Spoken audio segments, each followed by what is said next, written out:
सभी को नमस्कार। भरोसा रखें सब ठीक है।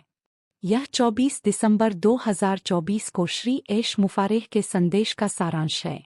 श्री एश मुफारेह ने उपस्थित लोगों के समर्थन और समर्पण के लिए आभार व्यक्त करते हुए शुरुआत की, उन चुनौतियों को स्वीकार करते हुए जिनका हम सभी ने वर्षों से मिलकर सामना किया है। व्यक्तिगत संघर्षों के बावजूद हम एक दूसरे के लिए और यात्रा के लिए आगे आना जारी रखते हैं। श्री एश अतीत को दर्शाते हैं, सभी को उनकी वफादारी और प्रतिबद्धता के लिए धन्यवाद देते हैं, यह देखते हुए कि मिशन में हमारा अटूट विश्वास उनकी प्रेरणा का स्रोत है। उन्होंने इस बात पर जोर दिया कि वर्ष का समय, हालांकि संवेदनशील है, दयालुता, एकता और संबंध के महत्व की याद दिलाता है, भले ही कोई क्रिसमस मनाता हो। श्री एश धार्मिक मान्यताओं के बावजूद अच्छाई पर ध्यान केंद्रित करने और दूसरों की मदद करने को प्रोत्साहित करते हैं।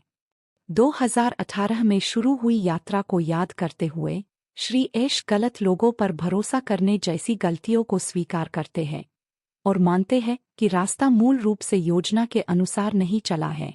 हालांकि उन्होंने इस बात पर प्रकाश डाला कि असफलताओं से विकास हुआ है और निर्णय लेने की क्षमता में सुधार हुआ है, और कठिनाइयों के बावजूद हमेशा आशा की किरण और प्रगति होती है। श्री एश 2022 के अंत में एक महत्वपूर्ण बिंदु को याद करते हैं, जब परियोजना को विकास में देरी का सामना करना पड़ा था। दुबई और हैदराबाद की टीमों के मुद्दों सहित इन चुनौतियों के कारण यह एहसास हुआ कि वे निर्धारित समय से पीछे थे। हालांकि इन असफलताओं के बावजूद उन्होंने सितंबर 2023 में लॉन्च किया, जो एक महत्वपूर्ण कदम था। श्री एश हमारी कंपनी के संघर्षों और चुनौतियों पर भी विचार करते हैं, विशेष रूप से एक कठिन दौर जो मजदूर दिवस सप्ताहांत के आसपास शुरू हुआ। कुप्रबंधन, धोखाधड़ी और पूर्व कर्मचारियों से विश्वासघात जैसी असफलताओं का सामना करने के बावजूद श्री एश आशावादी बने हुए हैं और बड़ी तस्वीर को देखने के महत्व पर जोर देते हैं। उनका मानना है कि जिन मुद्दों का उन्होंने सामना किया वे भले ही उस समय दर्दनाक थे, लेकिन अंततः मूल्यवान सबक मिले और कंपनी को मजबूत बनाए। पूरी यात्रा के दौरान श्री एश मुफारेह को व्यक्तिगत हमलों, झूठे आरोपों और तोड़फोड़ का सामना करना पड़ा, खासकर उन लोगों से जो शुरू में समर्थक थे लेकिन बाद में दुश्मन बन गए। लालच और आक्रोश से प्रेरित इन व्यक्तियों ने श्री एश और व्यवसाय को कमजोर करने का प्रयास किया। हालांकि श्री एश दृढ़ है और इस बात पर जोर दे रहे हैं कि कोई भी हमारी दृष्टि, जुनून या कंपनी की अखंडता को चुरा नहीं सकता है।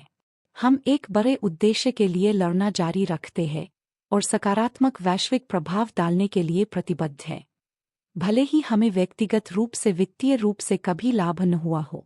2018 से चल रही एसीसी जांच सहित कानूनी चुनौतियों के बावजूद श्री एश का कहना है कि उनके इरादे हमेशा वास्तविक थे, नवाचार पर केंद्रित थे और उनका उद्देश्य कभी भी किसी को धोखा देना या नुकसान पहुंचाना नहीं था।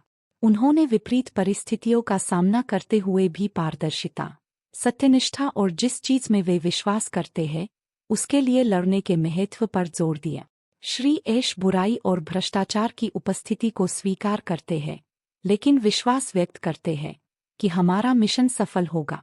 वह हम सभी को आश्वस्त करते हैं कि हालांकि यात्रा कठिन रही है, हम इसके लिए मजबूत हैं और कंपनी बढ़ती रहेगी और विकसित होती रहेगी।